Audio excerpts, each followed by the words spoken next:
Добар ден.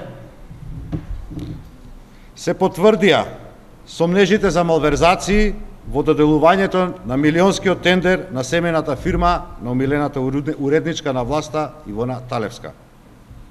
Социјалдемократскиот сојуз бара јавниот обвинител и сите надлежни институции итно да се вклучат во испитување на овој сериозен тендерски скандал, кој упатува на повеќе злоупотреби направени од страна на распишувачот на тендерот и фирмата добитник.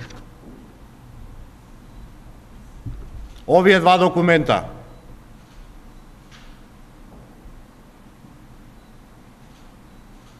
што министерот Никола Тодоров ги сокри од јавноста, упатуваат на наместен тендер, во случајот милионски бизнис за семејната фирма на Ивона Талевска.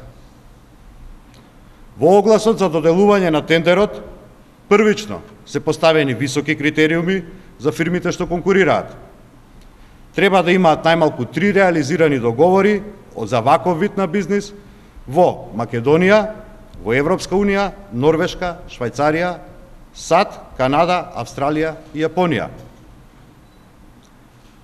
Еден месец пред отварањето на понудите, направени се измени во условите на тендерот, со што е овозможено на фирмата Визарис МКД да стане конкурентна, а подоцна и да го добие бизнисот тежок €1.000.000 евра. Во измените направени на 26.12.2012 година, или точно еден месец и 2 дена пред отварањето на понудата, на 28.1.2013 година, изненадувачки се додава СЕФТА, со што Србија влегува меѓу земјите кои што може да бидат со конкурентни фирми. Со ова се симнуваат критериумите и се овозможува влез на тендерот на фирмата Визарис МКД на Талевска преку српската фирма. Без оваа измена, Визарис МКД можела само да го сонува овој милионски бизнис. И не е само тоа. Во огласот за доделување на милионскиот тендер, логично, се бараат низа на важешки сертификати за потврда на европски и светски квалитет на медицинската опрема. Во измените, Министерството за здравство го повлекува и овој важен услов, со што ја брише клучната одредба дека сертификатите за квалитет треба да бидат, како што стои, со рок на важност. На овој начин се симнува уште еден од значајните услови за квалитет на медицинската опрема за која што е распишан тендерот. Така, фирмата на Талевска добива можност да ја намалува цената за опрема за време на електронската аукција до ниво што е неизводливо за една висококвалитетна компанија, како што е другиот учесник на тендерот, јапонската фирма Шимацу, една од 5 светски фирми за медицинска опрема по квалитет. Ова го покажуваат овие официјални документи, што повторуваме, Никола Тодоров не ги објави. Вака ли се места тендери, господине Тодоров и премиере Груевски?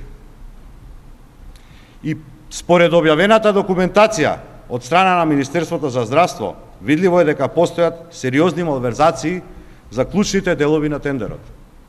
Фирмата на Талевска, Визарис МКД, конкурира со понуда со кадар и опрема на фирма од Србија, иако, според документот од Бирото за јавни набавки, договорот е потпишан помеѓу Визарис МКД, а не со српската фирма.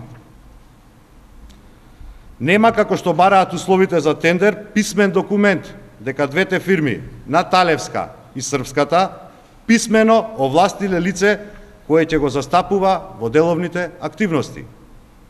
Во фирмата Визарис МКД има вработено само еден фармацевт и еден адвокат.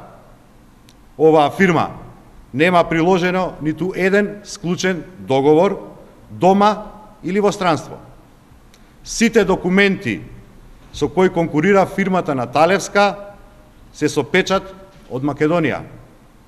А во понудата на тендерот, Талевска приложила образци за соработка само на локално ниво, и тоа со Институт Нишка Бања, со болница во Зрењанин и со уште 2 други српски болници. Дополнително е прашањето на кое што веројатно само министерот Никола Тодоров го знае одговорот. Колку од опремата е испорачана и зошто постои разлика во податоците од Министерството за здравство и од клиниките за апаратите што ги очекуваат.